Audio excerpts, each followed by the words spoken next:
आज जिस सर्वे पर हम चर्चा कर रहे हैं उसी पर आगे भी बातचीत जारी रखेंगे, लेकिन उससे पहले एक बड़ी खबर आपको बता दें। भारत रत्न के लिए नामों का ऐलान हो चुका है। प्रणब मुखर्जी और नानाजी देशमुख को भारत रत्न के लिए चुना गया है और साथ ही भूपेन हजारिका का नाम भी सामने आया है। भारत रत्न उन्हें भी दिया जाएगा। और चलिए अब अपने सर्वे पर लौटते हैं और बात करते हैं ट्रस्ट की। और मेरे सहयोगी ललित कुछ नए ग्राफिक्स के साथ ग्राफिक रूम में मौजूद हैं। ललित, धन्यवाद स्वप्निल आपका। और कुछ और सवाल जो बाकी हैं, अब उन सवालों पर हम चर्चा करेंगे। जैसे कि अब व्यक्तियों पर भी हमने चर्चा की। क्या वो वजह है कि एनडीए के जो वोटर्स हैं वो लगातार उनके साथ बने हुए हैं और अभी भी नजर आते हैं। वो 5 वजह एनडीए के भरोसे की, एनडीए पर भरोसे की। आर्थिक विकास, प्रधानमंत्री मोदी प्रधानमंत्री पद के उम्मीदवार हैं। वैश्विक स्तर पर ब्रांडिंग जो भारत की हुई है, ग्लोबली जो इमेज सुधरी या सुधारी गई, इसके अलावा 4 सालों में किस तरीके का प्रदर्शन पूरा रहा है। और आइडियोलॉजी भी एक बड़ी वजह है कि पार्टी की विचारधारा 5वां नंबर है हालांकि इसका, लेकिन आइडियोलॉजी भी एक वजह है मतदाताओं के एनडीए पर भरोसे को लेकर। ये वो 5 बिंदु हैं जिससे लेकर एनडीए पर जो वोटर्स हैं वो लगातार उस पर भरोसा जता रहे हैं। उसका क्रम भी आपने देखा। इसके अलावा और भी मसले हैं। राफेल डील, क्या ये एक मसला रहने वाला है 2019 के चुनाव में? लीजिए, खुद विमान ही आ गया। 55% लोगों का ये कहना है, 55% लोगों का ये कहना है कि हां, राफेल डील एक मुद्दा रहने वाला है, जबकि 16% लोग ये कहते हैं कि उन्हें पता नहीं है इस बारे में। 29% लोगों का ये कहना है कि नहीं, राफेल जो होगा वो, राफेल डील जो होगी वो बहुत बड़ा चुनावी मुद्दा नहीं रहने वाला है। 2019 के चुनाव में हालांकि कांग्रेस लगातार राफेल को लेकर हमलावर है। 55% ये मानते हैं कि हाँ, ये मुद्दा रहेगा। 29% लोगों का ये मानना है कि नहीं, ये मुद्दा नहीं रहेगा। और तकरीबन 16% ऐसे भी लोग हैं जिनका ये कहना है कि उन्हें इस बारे में कोई पता नहीं, या वो नहीं साफ करना चाहते कि क्या राफेल ही एक बहुत बड़ा मसला है उनके लिए। लेकिन 55% इस बात के साथ है कि राफेल डील एक बड़ा मुद्दा 2019 के चुनाव में रहेगा। मुद्दों को लेकर हमने बार बार भी बात की है।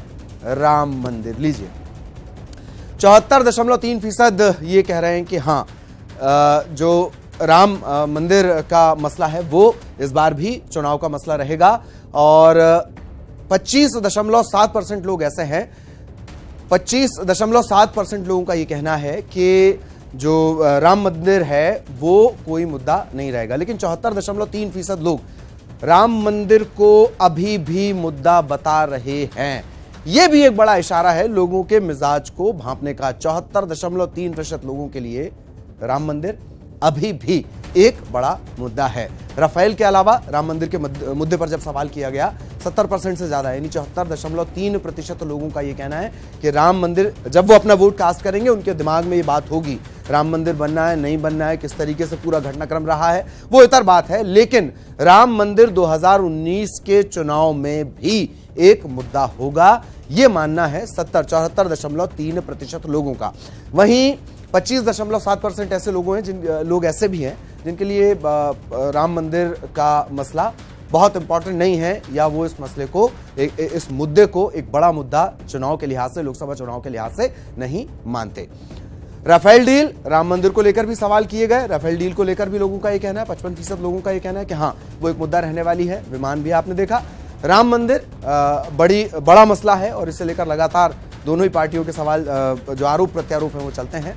तो 75। अब इससे इतर, राम मंदिर के मुद्दे से इतर जब थोड़ा सा और आगे जाके पूछते हैं कि क्या साहब अध्यादेश लाकर ये मंदिर बनवा लिया जाए, तो 75% लोगों का कहना है कि हाँ, ये जो तरीका है ये कारगर रहने वाला है। जबकि 25% लोग ऐसे भी हैं जो कहते हैं कि नहीं, अभी जिस तरीके से हल निकालने की कोशिश हो रही है राम मंदिर निर्माण को लेकर, उस तरीके से भी निकाली जाए, या इसमें बाकी की राय भी शामिल है। लेकिन 75% लोग ऐसे हैं जो राम मंदिर निर्माण को लेकर एक अध्यादेश की शक्ल में अगर इसे लाया जाए और राम मंदिर निर्माण का रास्ता प्रशस्त हो, रास्ता बन जाए, उसके पक्ष में है। 75%, 25% का कहना है कि नहीं, अध्यादेश का जो विकल्प है वो ठीक नहीं है। राम मंदिर निर्माण को लेकर जब बातचीत की गई, मुद्दे को लेकर जब बातचीत की गई, तब 73% था, तकरीबन 73 से ज्यादा फीसद। और राम मंदिर निर्माण किस तरीके से हो उसे लेकर जब सवाल किया जा रहा है, तो 75% लोगों का कहना है कि साहब अध्यादेश के जरिए राम मंदिर निर्माण। अब एक बार फिर से बात कर लेते हैं राफेल डील को लेकर। दरअसल ये बड़ा मसला ही है, आ गया विमान आ गया। राफेल डील को लेकर जब पूछा जाता है कि क्या ये मुद्दा रहेगा, ये गूंजता रहेगा, तो 55% लोग कहते हैं कि हाँ, राफेल डील का मुद्दा इस बार भी रहने वाला है। 2019 के चुनाव में ये प्रमुख मुद्दों में रहेगा। 16% लोगों का कहना है पता नहीं, वो बहुत ज्यादा जिनका इंटरेस्ट नहीं है वो भी इसमें शामिल है। और 29% लोग ये कहते हैं कि ये जो विमान है इसका मसला नहीं रहेगा, इसकी डील का जो मसला है वो एक बहुत बड़ा चुनावी मुद्दा 2019 के सिनेरियो में नहीं रहने वाला है। लेकिन 55% लोगों का ये कहना है। इसको लेकर भी दरअसल आरोप प्रत्यारोप बहुत होते हैं। कांग्रेस का कुछ और कहना है, बीजेपी अपनी डील को सही करार दे रही है। कांग्रेस के समय से ये सब शुरू हुआ था राफेल डील को लेकर, फिर इसकी कमियां निकालना, उसमें उसकी क्वालिटी में थोड़ा सा कम कर देना, ये तमाम बातें आई। इन सब के बीच ये विमान की डील, राफेल विमान की डील क्या एक बहुत बड़ा मुद्दा है 2019 का माइंडसेट में? क्या ये जो विमान है वो असर करेगा, इसकी डील असर करेगी? 55% लोगों का कहना है कि हाँ साहब, ये जो विमान है ये असर करेगा, इसकी डील जो हुई है वो असर करेगी। जबकि 29% लोगों का कहना है कि नहीं, ये राफेल विमान डील कहीं कोई इस तरीके का मुद्दा नहीं है, मसला नहीं है। जबकि 16% लोग ऐसे हैं जिन्हें या तो इस मुद्दे से कोई सरोकार नहीं, इसमें वो भी शामिल हैं। इसमें वो लोग भी शामिल हैं जो बहुत पॉलिटिकली एक्टिव नहीं रहते हैं। मुद्दों को लेकर आपने बातचीत कर ली, मुद्दे पर हम आ चुके हैं व्यक्ति से। अब वापस हम अपने पैनल के पास जाएंगे और इस चर्चा को करेंगे, किस तरीके से पूरा सर्वे हुआ था ये भी हम समझने की कोशिश करेंगे। एक बार फिर रुक करेंगे स्वप्निल का। स्वप्निल, और इस वक्त हमारे गेस्ट पैनल में मिस्टर पीके सहगल भी जुड़ रहे हैं, डिफेंस एक्सपर्ट हैं। मैं आपका स्वागत करता हूं सहगल साहब। अमिताभ जी, पिछले सेगमेंट में यानी तीसरे सेगमेंट में हमने देखा कि 85% लोग कहते हैं विकास मुद्दा है, और जो ये बार बार कहा जाता है कि जो मंदिर का मामला है वो बार बार चुनाव आते आते उठा दिया जाता है, लेकिन 74% ये दिखा रहा है कि विकास का मुद्दा तो है ही, लेकिन पैरेलली मंदिर की सियासत भी चल जाएगी। जी बिल्कुल ठीक बात है। मैं इसी सवाल पर ये सेगमेंट, आखिरी सेगमेंट केंद्रित रखूंगा। विकास और मंदिर एक दूसरे के विरोधी नहीं है, कम से कम इस देश का मानस ये बताता है।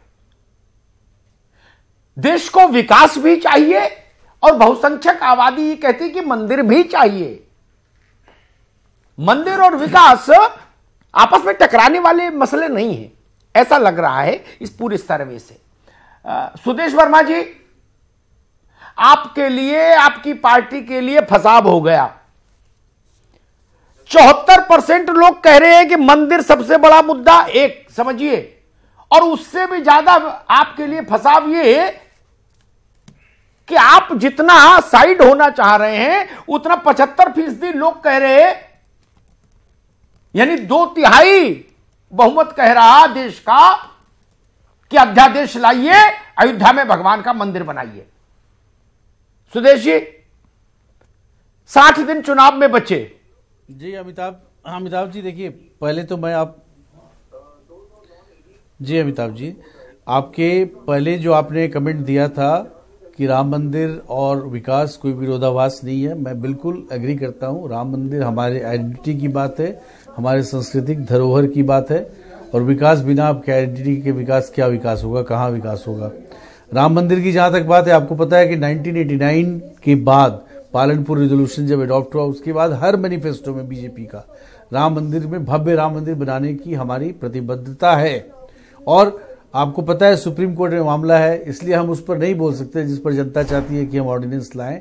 हम चाहते हैं कि सुप्रीम कोर्ट इस पर फैसला ले, और हमने सुप्रीम कोर्ट को रिक्वेस्ट किया है, दरखास्त किया है कि रोज इसकी सुनवाई हो, जिससे कि जल्द से जल्द एक फैसला आ सके। जो 74% आपके लोग हैं जो राम मंदिर पर भरोसा करते हैं, उनका ये भी मानना है कि बीजेपी ही बनवाएगी, बीजेपी ही बनवाएगी। ना सुदेश बाबू, ठीक है सुदेश जी। एक बात कह के मैं जाऊंगा कांग्रेस के अपने मित्र आलोक जी के पास। जनता ये भी कहती है, गांव देहात में जाइए तो हम लोग भी थोड़ा बहुत जान घूम निकलते हैं देश में, नेताओं जितना ना सही लेकिन थोड़ा बहुत निकलते हैं। जनता ये भी कहती है कि दिल्ली से लेके लखनऊ तक जब भाजपा हो तो मंदिर बनने में देरी क्यों? ये 75% वो लोग हैं। जो कह रहे हैं कि ऑर्डिनेंस लाइए और मंदिर बनाइए, और वही बात सरसंघ चालक कह रहे हैं। ठीक, आलोक शर्मा जी ये बता रहे कि अयोध्या एक बड़ा मुद्दा होगा 2019 के चुनाव में। राफेल भी मुद्दा है, 55% लोग कह रहे हैं, लेकिन 75% लोग कह रहे हैं कि हां अयोध्या में भगवान राम का मंदिर एक बड़ा मसला है चुनाव में। देखिए, मैं समझता हूं राम मंदिर जो है केवल इनके लिए वोट की एटीएम है। राम मंदिर नहीं बनाना चाहते, ये इनके सहयोगी दल कहते हैं। राम मंदिर बीजेपी नहीं बनाना चाहती, ये आरएसएस कहती है। 75% लोग कह रहे हैं ऑर्डिनेंस लाना चाहिए। मैं केवल ये जानना चाहता हूं, 3 रास्ते थे। एक सुप्रीम कोर्ट का रास्ता था जिसको पूरा देश मानता है, हम भी मानते हैं, बीजेपी भी मानती है। दूसरा रास्ता था आपसी सहमति का, सुप्रीम कोर्ट ने भी कहा कि आपसी सहमति का प्रयास कीजिए। तीसरा रास्ता था संसद जी।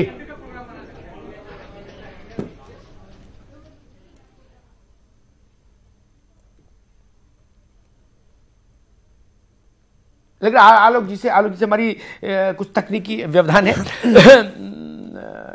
नीरज जी, आपके सहयोगी दल के सामने ये धर्म संकट है और आपके सामने भी धर्म संकट है।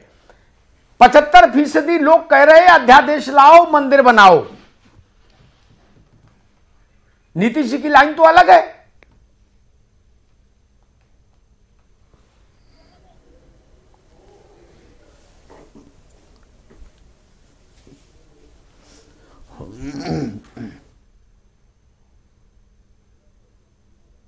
नीरज जी, आम जन, चूंकि देश के अंदर में जब बहुसंख्यक आबादी है हिंदुओं का जी, और देश के अंदर पूरी बात 1 मिनट में मैं 30 सेकंड में अपनी बात कह रहा हूं अपनी। जी जी जी बिल्कुल। तो ये स्वाभाविक है ना, लेकिन यह सर्वे भी तो करते ना, वह भी एक अगले सर्वे में जरूर आप इसको रखेंगे कि देश के संविधान के प्रति कितने लोगों की आस्था है।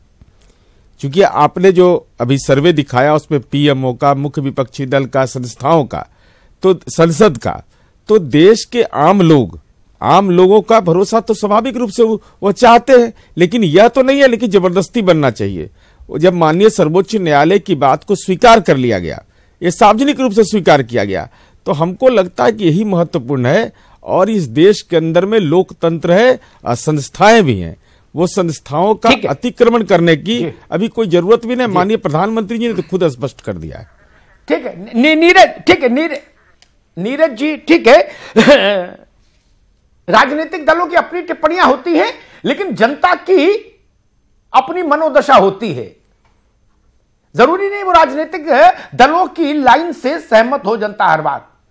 हमारे साथ संजय सिंह जुड़ गए हैं, एसोसिएट डायरेक्टर हैं IPSOS, जिस एजेंसी ने इसको किया है सर्वे को। संजय सिंह के पास भी जाएंगे, लेकिन उससे पहले मैं PK सहगल साहब के पास चलूंगा। सहगल साहब, एक सवाल आपके लिए है, आप जाने माने डिफेंस एक्सपर्ट हैं। 55% लोग कह रहे हैं चुनाव के आकाश में राफेल भी मंडराएगा। क्या राफेल पॉलिटिकल इशू है?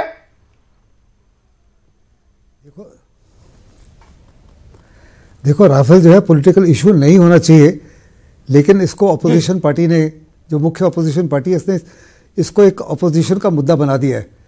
मेरे मुताबिक किसी प्रकार का कोई घोटाला नहीं है। जो पहले प्राइस थी वो क्लीन प्लेटफॉर्म की थी। मैं खुद हवाई चालक हूं, मैंने 11 साल हवाई जहाज चलाए हैं। जो क्लीन प्लेटफॉर्म होता है उसकी कीमत तकरीबन 30 से 40% होती है। उसके अंदर बहुत सारी इंडिया स्पेसिफिक इसमें चीज़ें लगाई गई हैं, जिससे राफेल की काबिलियत जो है उसमें बहुत उछाल आ रहा है। वो काबिलियत जो है हमारे ना तो पड़ोसी चाइना के पास है ना पाकिस्तान के पास है। उन तमाम चीज़ों को लगाने के बाद में बहुत बड़े पैमाने पर हम दुश्मन के ऊपर हर प्रकार से हामी हो जाएंगे। उनका वर्णन करना देश के हित में नहीं है, क्योंकि दुश्मन जानना चाहता है कि इसमें क्या लगाया है और क्या नहीं लगाया, और अगर आप उसका वर्णन कर दो तो दुश्मन को फायदा हो जाएगा। दूसरा अपोजिशन का एक बहुत बड़ा इशू है कि उन्होंने अंबानी को क्यों दिया। इसको किसी प्रकार का कोई पुराना एक्सपीरियंस नहीं है। मैं बताना चाहता हूं देशवासियों को कि जो न्यूक्लियर सबमरीन इस देश में बनाई गई, वो ऐसी कंपनी ने बनाई जो पहले तो देश में केवल बेबी फूड, मिल्क फूड बनाते थे, लार्सन एंड टूब्रो। उनका पुराना डिफेंस में कोई भी एक्सपीरियंस नहीं था जब उनको अरिहंत का, और उन्होंने सबसे कम समय में, सबसे कम कीमत में देश को एक न्यूक्लियर सबमरीन बना के दे दी, जो डीआरडीओ शायद उससे 3 गुना ज्यादा टाइम लगाता और फिर भी नहीं बनती। इसलिए बड़ा लाजमी है कि प्राइवेट सेक्टर की ऐसी कंपनीज को लाई जाए जो ग्लोबल लेवल पर ऑपरेट करती हैं। उनको टेक्नोलॉजी कैसे हासिल करनी है ये मालूम है। लार्सन एंड टूब्रो ने भी कहा था गवर्नमेंट को कि आपको बताइए कौन सी टेक्नोलॉजी चाहिए, किस प्रकार की चाहिए। अब रुकना होगा, समय की थोड़ी सी सीमा लक्ष्मण रेखा है मेरे सामने। मोहम्मद निजाम, मैं आपके पास बाद में आऊंगा। संजय सिंह है हमारे साथ, associate director IPSOS। Sanjay Singh ji, अगर आप मुझे सुन पा रहे हैं तो जरा बताइए हमारे दर्शकों को, हमारे मेहमानों को, ये जो सर्वे हुआ, देशव्यापी सर्वे, नेशन वाइड सर्वे, इसकी प्रक्रिया क्या थी और किन किन बातों का इतिहास रखा आपकी एजेंसी ने, ताकि देश भर से एक इंक्लूसिव ध्वनि आ सके, स्वर आ सके, राय आ सके।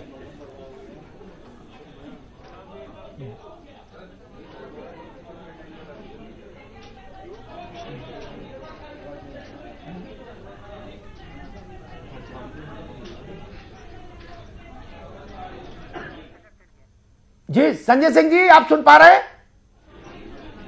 हेलो जी, आप सुन पा रहे हैं मुझे? अगर आप सुन पा रहे हैं तो मेरा सवाल है, हमारे दर्शकों को, मेहमानों को बताइए, आपने इस सर्वे को जब किया तो क्या इसकी प्रक्रिया रही? जी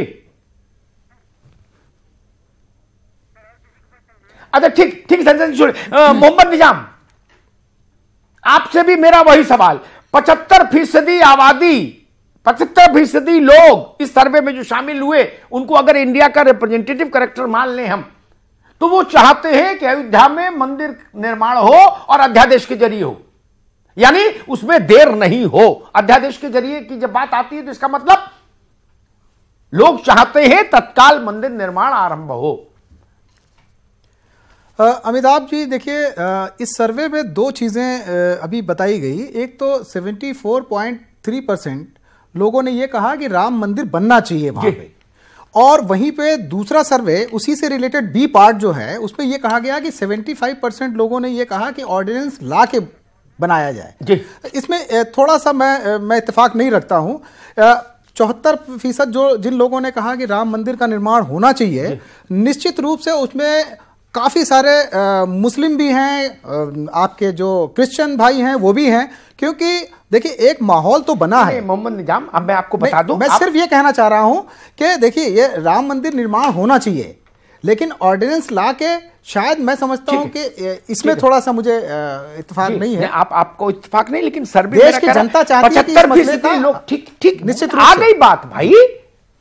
75% लोग चाहते हैं कि अध्यादेश के जरिए आए, अन्यथा अदालत में तो मुकदमा चल ही रहा है, 125 साल से मुकदमा चल रहा है। संजय सिंह, आप मुझे अब सुन पा रहे हो तो मेरे मेहमानों को और मेरे दर्शकों को बताइए,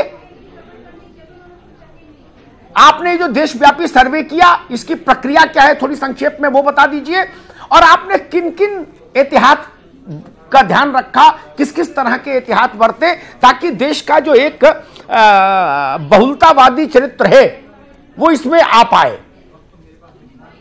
जी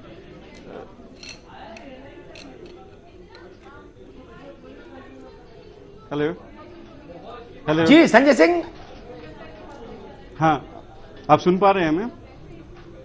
मैं सुन रहा हूं, आप बोलिए भाई। हाँ, सो इस सर्वे की शुरुआत में जो हमें, हेलो बोलिए संजय भाई, आपकी आवाज आ रही है, समय कम है, बोलना जारी रखिए। हाँ जी, ये सर्वे जब हमने डिजाइन किया था तो हमारा मुद्दा था देश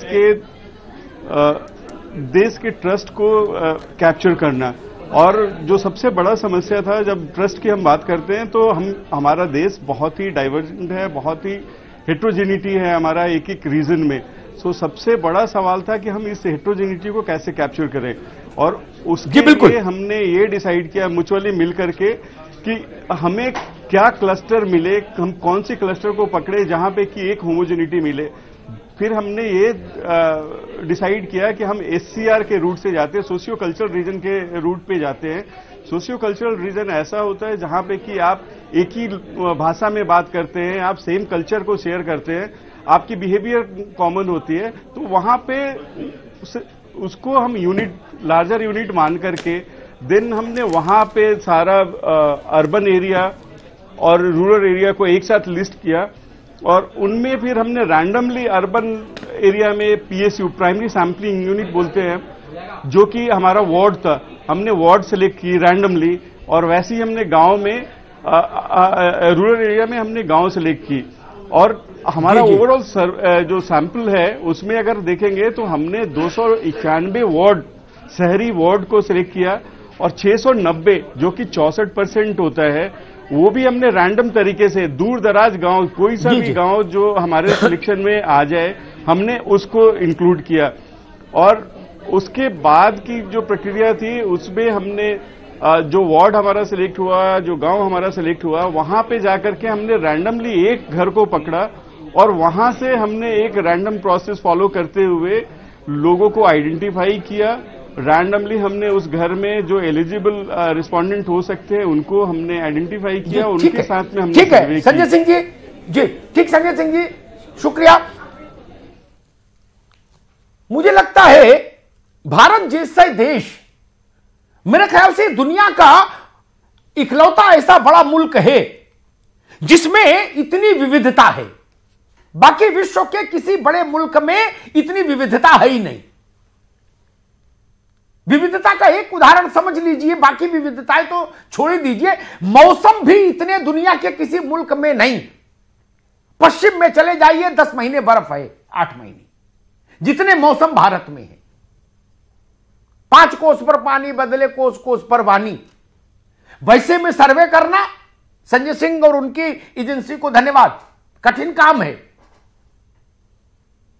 और यह सर्वे या कोई भी सर्वे भारत के संदर्भ में भारत की समग्रता को 100% उतार लाए ऐसा दावा नहीं करता। ये 135 करोड़ लोगों का मुल्क है, 5622 जातियां हैं। इतने मजहब किसी मुल्क में नहीं जितने भारत में। शैक्षिक स्तर की असमानताएं हैं, आर्थिक स्तर की असमानताएं हैं, तमाम चीजें। उसमें भी एक रिप्रेजेंटेटिव सोच, एक प्रतिनिधित्व देने वाला स्वर, इस सर्वे से हमने देश के सामने रखने की कोशिश की। कौन कितनी सीटें जीतेगा इस चक्कर में हम नहीं पड़े, न सर्वे पड़ा मेरा। हमने ये बताने की कोशिश की कि मसले कौन से हैं जिन पर देश को चिंता है, कौन से मसले देश चुनाव के लिए महत्वपूर्ण मानता है, कौन सी योजनाओं से देश संतुष्ट है और कितना संतुष्ट है, कितना असंतुष्ट है, कौन से पॉलिटिकल पर्सनालिटीज है जिनसे मुल्क संतुष्ट है और कितना सीमा तक संतुष्ट है। रीजनल पार्टियों की एक अपनी स्थिति है, वो भारतीय मानचित्र पर कहां है, नेशनल पार्टियां कहां हैं। तो तमाम जितने सवाल हो सकते थे भरोसे को लेकर, क्योंकि सबसे महत्वपूर्ण है भरोसा, और राजनीति तो चलती लोकलाज से है, उसमें तो भरोसे के अलावा और होता क्या है। इसलिए भरोसा महत्वपूर्ण है। इसलिए हमने कहा कि देश को भरोसा कहां, किस व्यक्ति पर, किस इलाके पर, किस नेता पर, किस पार्टी पर, यह समझें। वही जस का तस जो सर्वे आया वो तदीयम वस्तु गोविंदम तो भमेव समर्पये के भाव से हमने देश के सामने रख दिया। बाकी जनता जनार्दन लोकसभा के चुनाव में निर्णय करेगी, जो हम सबको, जिसको हम सब सिर झुकाकर शिरोधारी करेंगे। ये भारत की लोकतंत्र की महान परंपरा है। हमारे पड़ोस में देख लीजिए सरकारें कैसे बदलती हैं। भारत की इस खूबसूरती पर कौन निछावर नहीं जाए। 52 से लेकर आज तक जनादेश के सम्मान में कभी कोई रार नहीं हुई, 77 में भी नहीं हुई, कभी नहीं हुई। यह भारत की ताकत है, यह भारत के लोगों की ताकत है। हम उसी भारत की ताकत को प्रणाम करते हैं, भारत की उसी महान जनता को सैल्यूट करते हैं। धन्यवाद। बिल्कुल अमिताभ जी, सही कहा आपने। इसीलिए जो प्री पोल सर्वेज होते हैं उनको एग्जिट पोल कहा जाता है। एग्जैक्ट तो जनता ही तय करती है। एग्जैक्ट पोल मतगणना के दिन ही सामने आ पाता है। जो लोगों ने चूज किया होगा वो उसी दिन सामने आता है। लेकिन ये मामला था मुद्दों का, वो कौन से मुद्दे हैं जो एग्जैक्ट पोल के दिन रिफ्लेक्ट हो सकते हैं, उसका ये एक सैंपल था। बहुत बहुत शुक्रिया आप सभी का हमारे साथ जुड़ने के लिए। फिलहाल इतना ही, नमस्कार।